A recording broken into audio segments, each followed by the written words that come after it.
Ya, rumah yang rimbun seperti ini adalah impian setiap orang, ya, karena rumah yang rimbun seperti ini tentu sangat sejuk.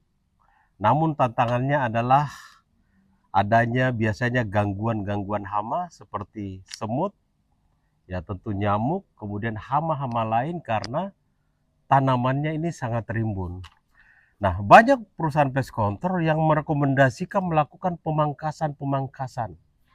Dan tentu itu bertentangan dengan ya Bapak Ibu yang memiliki tanaman seperti ini, yang hobi tanaman seperti ini.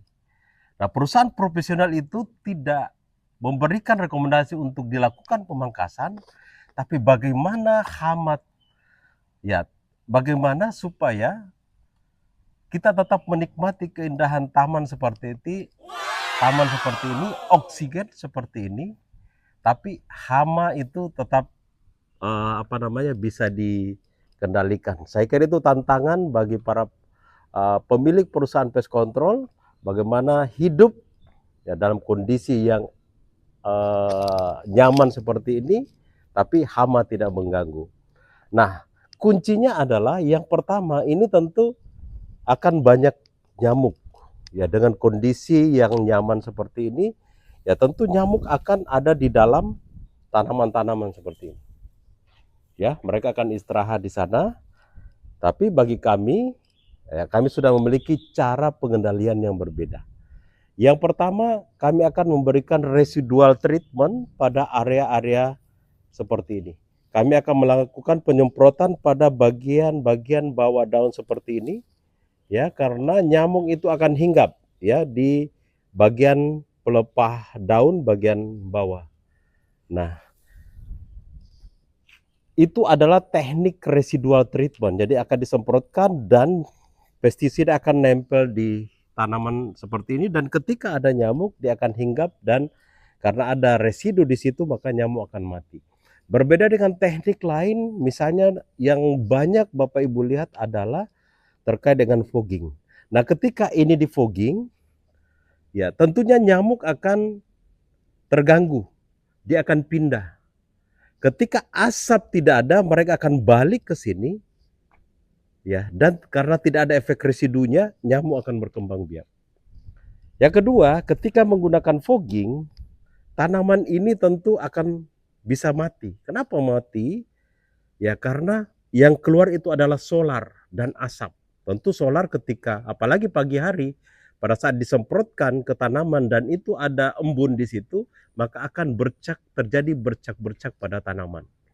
Ya, kemudian yang berikutnya karena yang keluar itu solar dan panas, itu bisa sampai 1000 derajat, ya, maka tanaman ini yang sensitif bisa mati akibat asap yang keluar dari moncong fogging.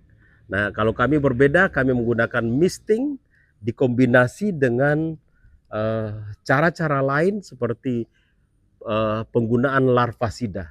Karena kenapa penggunaan larvasida? 75% kehidupan nyamuk itu ada di air.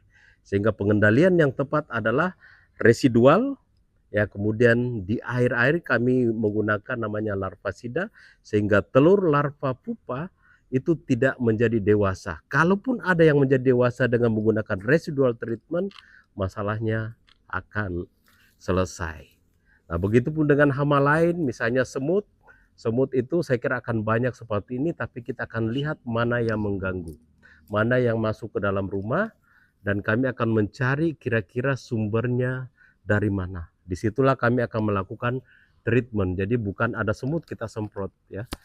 Semut yang ada di luar mungkin tidak perlu kita ganggu karena kita butuh untuk membuat pembuahan sehingga terbentuk bunga seperti ini. Lalu bagaimana dengan tikus? Ya, tikus tentu saja juga ini menjadi salah satu tantangan di sini karena banyaknya tanaman. Ya, kami akan memasang stasiun-stasiun, ya, pada tempat-tempat tertentu yang itu di dalamnya ada umpan atau kita sesuaikan dengan kondisi yang ada di perumahan.